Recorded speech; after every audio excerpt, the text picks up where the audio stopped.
फेसबुकवर जुळलेलं प्रेम, 4 वर्षांचं नातं, हॉटेलवरची ती शेवटची भेट आणि रक्तरंजित थरार, असं एकंदरीत सगळंच घडलेलं आहे ते ठाणे नगर पोलीस स्टेशनच्या हद्दीमध्ये.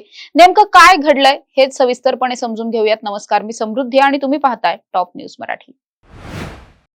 भांडूपमध्ये राहणारी संध्या म्हस्के नावाची तरुणी गेल्या 4 वर्षांपासून डोंबिवलीमध्ये राहणाऱ्या नंदकिशोर गाडेकर या 27 वर्षीय तरुणासोबत प्रेमसंबंधांमध्ये होती. या दोघांचीही ओळख फेसबुकवर झालेली होती. सुरुवातीला मैत्री होती, नंतर प्रेम फुललं, नंतर हे दोघेही रिलेशनशिपमध्ये आले. त्यावेळेसपासून आतापर्यंत अनेकदा या दोघांच्या भेटीगाठी व्हायच्या. अनेकदा हे लॉजवरती सुद्धा भेटायचे, बाहेरही कधी कधी भेटायचे, कधी कधी खूप प्रेमानं बोलायचे, कधी वादविवाद सुद्धा व्हायचे. म्हणजे नॉर्मल कपल्स मध्ये ज्या गोष्टी होतात त्या काही सगळ्याच गोष्टी तिथे होत होत्या. मात्र घडलं असं की हे दोघे जण काही दिवसांपूर्वी एका लॉजवर भेटण्यासाठी म्हणून गेलेले होते. संध्याकाळची वेळ होती आणि हे दोघेही ठाणे नगर पोलीस स्टेशनच्या हद्दीमध्ये असलेल्या हॉटेल महाराजा लॉज नावाचा एक लॉज आहे, त्या ठिकाणी भेटले. दोघेही आत एकत्र गेलेले होते. मात्र 9:30च्या सुमारास या दोघांचं कडाक्याचं भांडण झालं आणि त्यानंतर या हॉटेलमधून, लॉजच्या या रूम मधून एकटाच नंदकिशोर हा बाहेर पडला.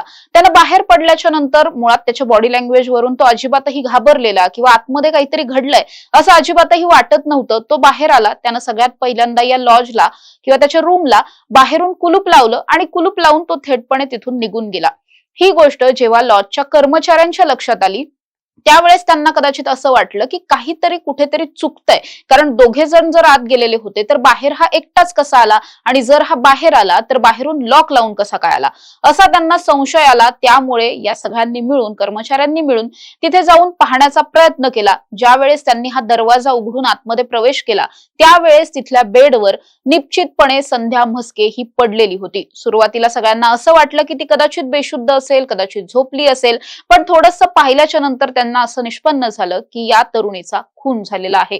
लगेचच पोलिसांना या सगळ्याची माहिती देण्यात आली. पोलिसही घटनास्थळी दाखल झाले. मृतदेह ताब्यात घेतला गेला, पोस्टमॉर्टम केलं आणि त्यामधून असं निष्पन्न झालं की उशीच्या सहाय्यानं तोंड दाबून संध्या म्हस्के हिचा खून करण्यात आलेला होता.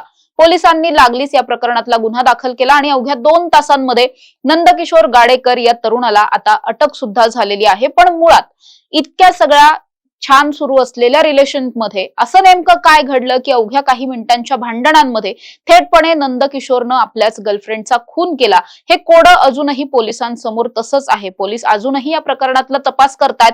नेमका हा सगळा खुनाचा प्रयत्न अचानक झाला की ठरवून केलेलं काही प्लॅनिंग होतं? या सगळ्याला काही पार्श्वभूमी आहे का? या सगळ्याचा सुद्धा आता पोलिसांकडून शोध घेतला जातोय. त्यामुळे या प्रकरणामध्ये पुढे नेमकं काय निष्पन्न होतं हे पाहणं अतिशय महत्वाचं असणार आहे. अशा ताज्या आणि महत्वाच्या बातम्यांसाठी तुम्ही पाहत राहा टॉप न्यूज मराठी. आपला महाराष्ट्र, आपली बातमी.